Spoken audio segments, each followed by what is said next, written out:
അടുത്തിടെ ടെറിട്ടോറിയൽ ആർമിയിൽ അത്ലറ്റ് നീരജ് ചോപ്രയ്ക്ക് ഏത് ഓണററി പദവി നൽകി? ഉത്തരം ലഫ്റ്റനന്റ് കേണൽ.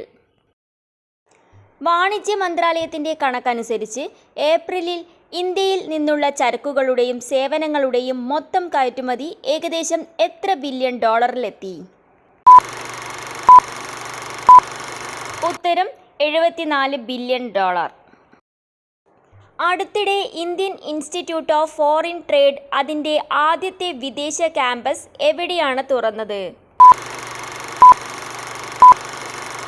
ഉത്തരം ദുബായ്. ഡ്രോൺ ആക്രമണങ്ങളെ നേരിടാൻ ഏത് പ്രതിരോധ സംവിധാനമാണ് ഇന്ത്യ അടുത്തിടെ വിജയകരമായി പരീക്ഷിച്ചത്?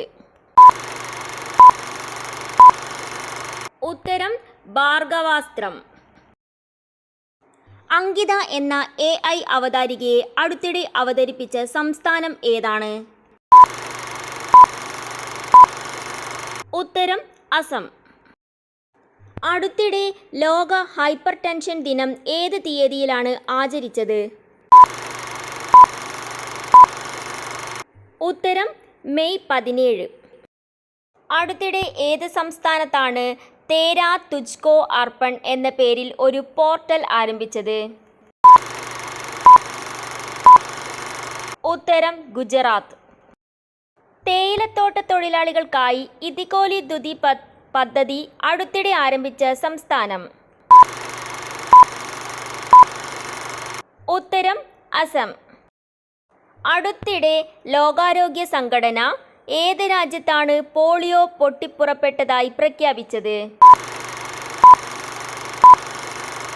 ഉത്തരം Papua new guinea. World economic situation and prospects report അനുസരിച്ച് 2025 ഇന്ത്യൻ സമ്പദ് വ്യവസ്ഥയുടെ വളർച്ചാ നിരക്ക് എത്ര ശതമാനമാണ്?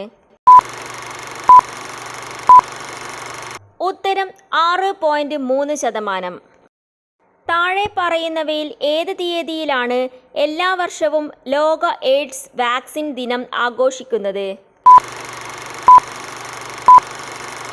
ഉത്തരം മെയ് 18.